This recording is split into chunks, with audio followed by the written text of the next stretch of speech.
Hello, my friend, and welcome. This is your moment. I'm Katarina Miletic, and you are listening to the podcast that will challenge you to think with your soul and believe that your only power is inside you.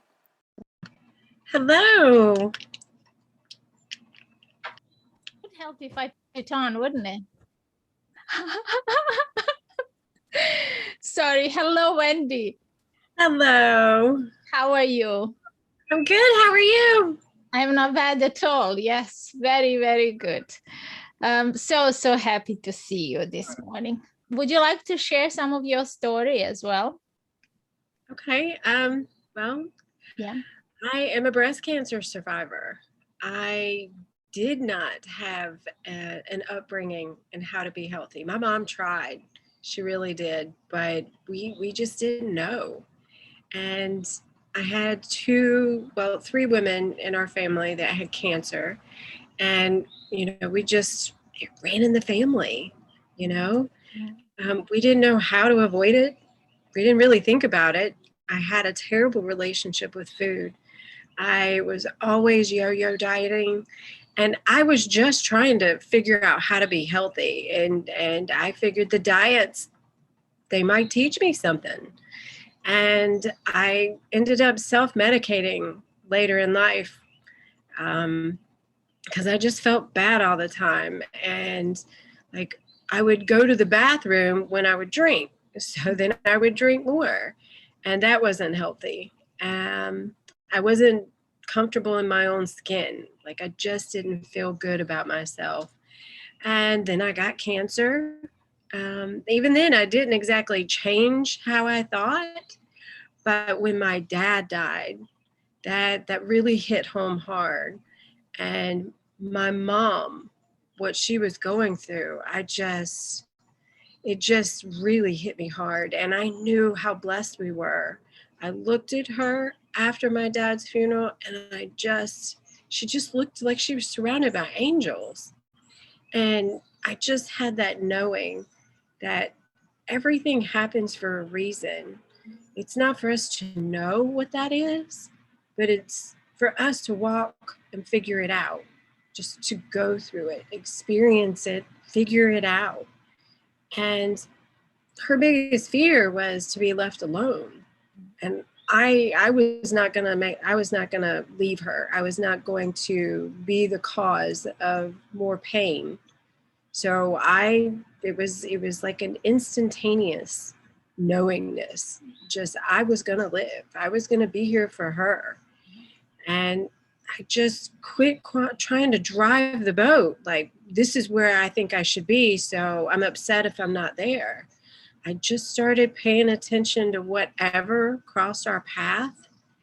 And along the way, I noticed that life was happening for us. Like the things that I needed answers to, they were presented.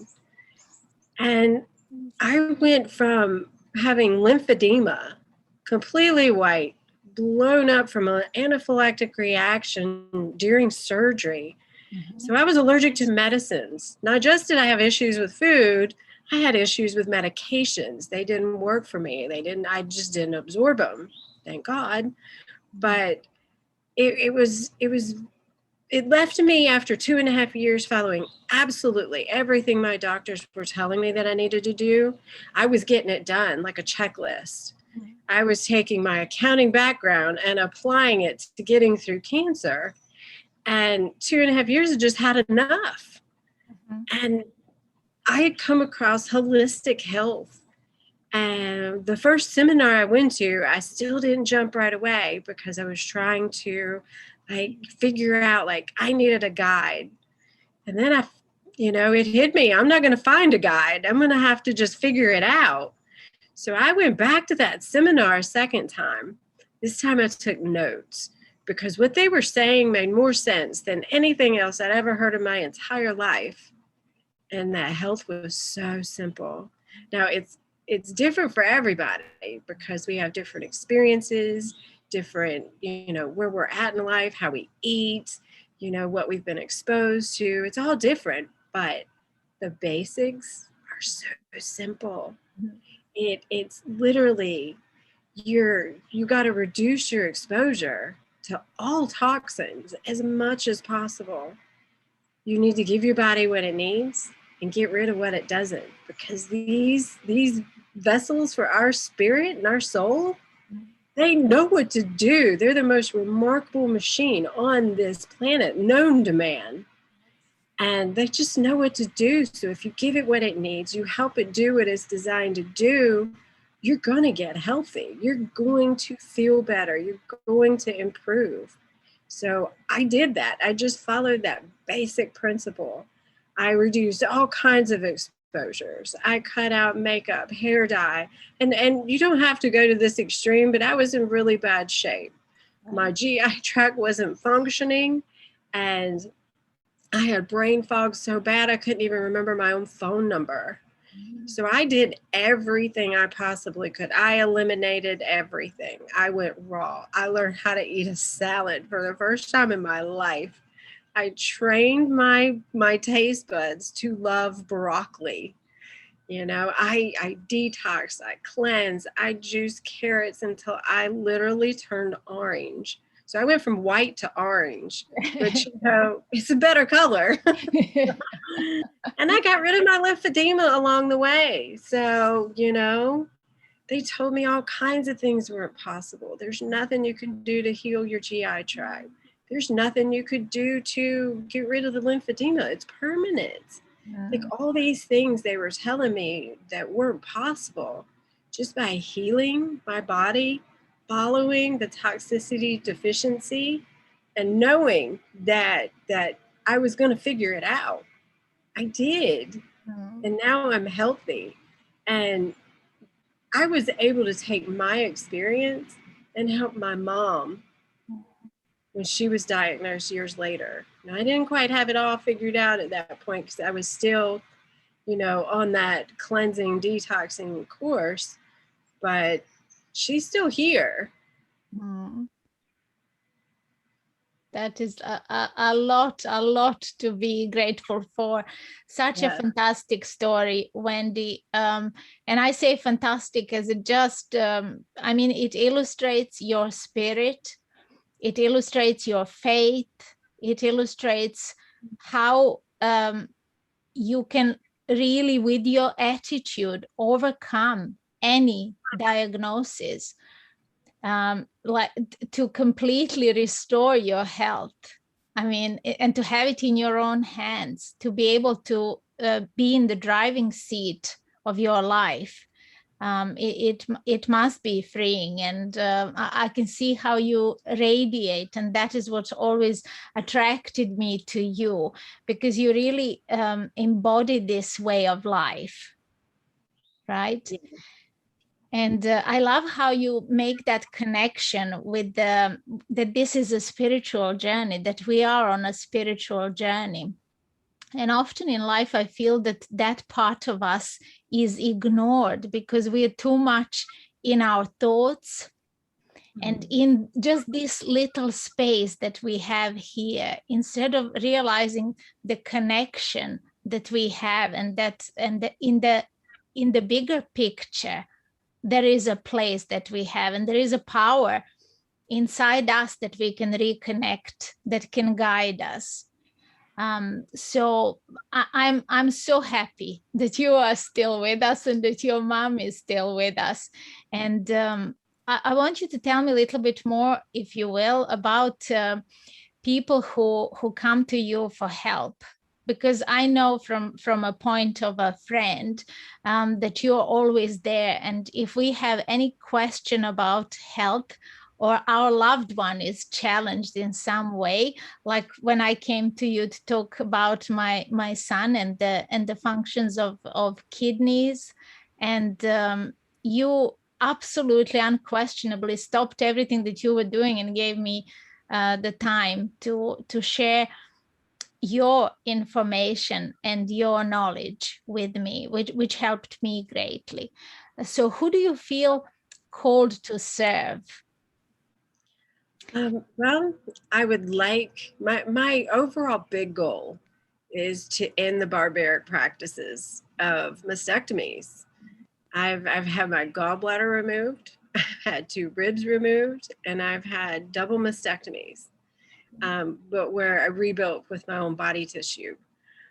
And that's from my view, my perspective, it's completely unnecessary.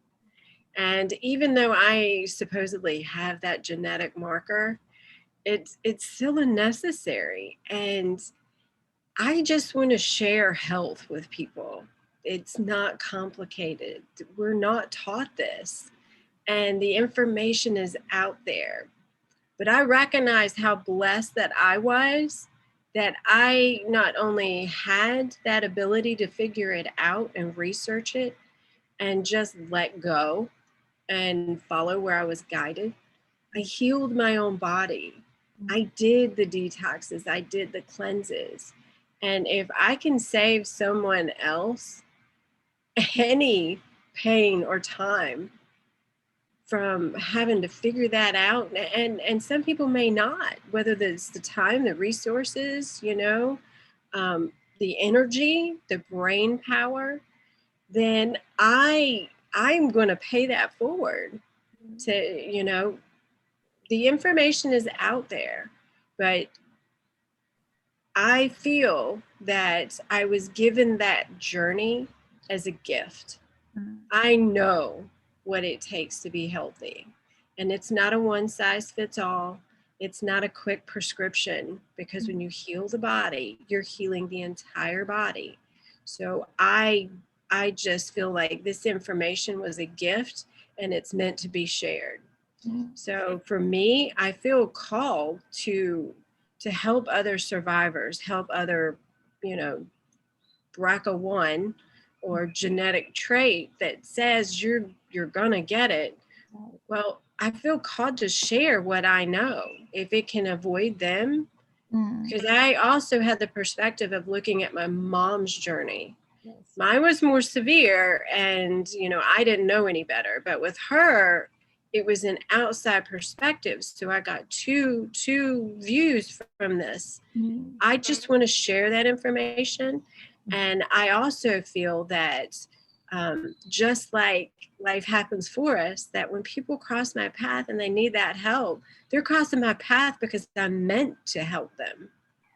Yes, amazing. I just I love your perspective, the view that you take on this, and I love the part about educating people, because I feel that this is where there are really big gaps. Because we were talking earlier, before we started this episode, we were talking about when we were in education system, so in school, from beginning of school, I don't think that in my case, this information wasn't reiterated in a strong way that should be, as you say, it's simple. It isn't too difficult, but it has to be something that we really take to heart. And I think that was, usually people get a wake-up call rather than do something ahead of time.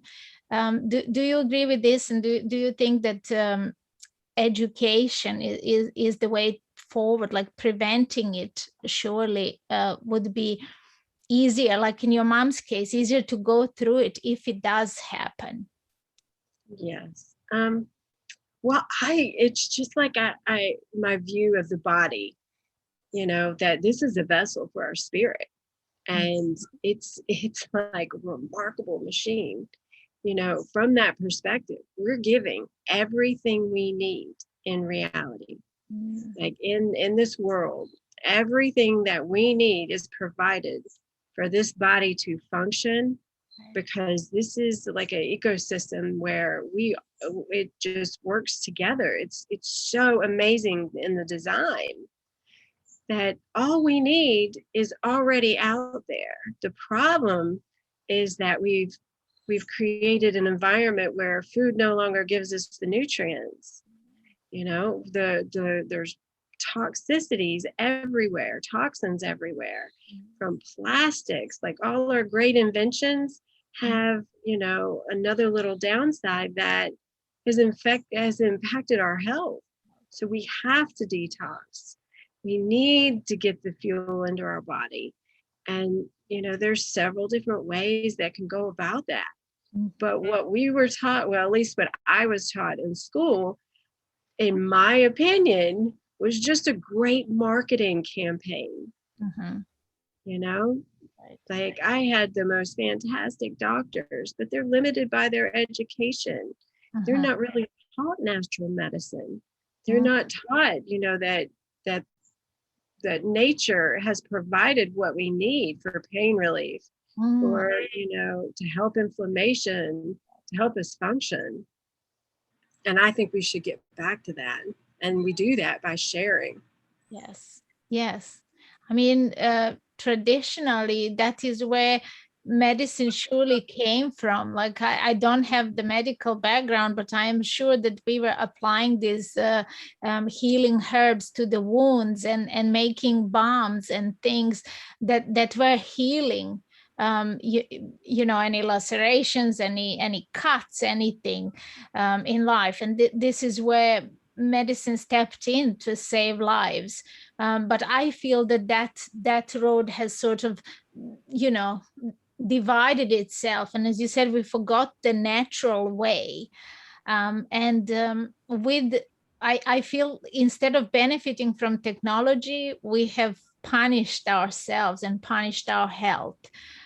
So it is a long road ahead of us in re-educating almost one by one, but taking full understanding that this is something that we can do for ourselves. We can look after the vessel that we are given to travel through this life, and that it can serve us for the length of our life, right? Yes. And when other cancer patients, like when they're diagnosed and they cross my path, I ask them, like, what kind of integrative care are you getting? And they're like, what is that? Like we're really educated. The traditional, the doctors know. The doctors know medicine. They know prescriptions. They know certain things. But what they don't is they don't know what it's like to get for you to be in this body. Like, this is your body. You are like the best person to be your own best doctor, to be your own advocate. There is no one better, because your doctor's got a lot of patients. You have this body right here. You know best. And if you can educate yourself in how your body works, then you have a really good shot of understanding what your body needs. You can listen to your body better. Yes. Oh, I love that. I really love that. Like tuning into your body, because there is a lot of intuition as well inside us that we just don't listen to. Today's world is noisy, and that intuition is not that loud. That voice guiding us from inside. But given the tools that you have gathered, it must make that journey a little bit easier. I actually feel like my brain fog was a gift, because I wasn't too in my head. I was more in the now, because I couldn't remember anything. So, can't worry about much. And then, when you trust that you'll be shown what you need when you need it, you're not really worried about the future. Now the years going through the cancer were very hard. The mastectomies, the radiation, the anaphylactic, the allergies, that was really hard. But laughter is, laughter is one of the best things you can do for yourself. Healing. And that got me through that part. That is you have such a beautiful attitude, because if we, as long as we're able to shift our perspective from feeling punished and understanding that life is really happening for us, that there is something in this journey that will be a reward for us going through it, and that we have all the capacity that we need to figure it out.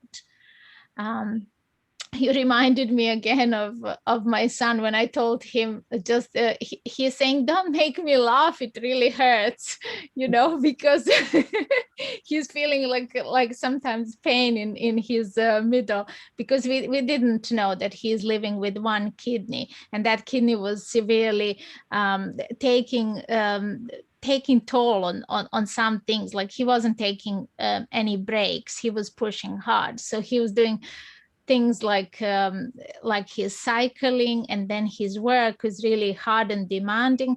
And then when my dad passed away, he had to deal with the grief that he never experienced before. So his kidney really took bashing there. But as you said, like understanding that these things are connected.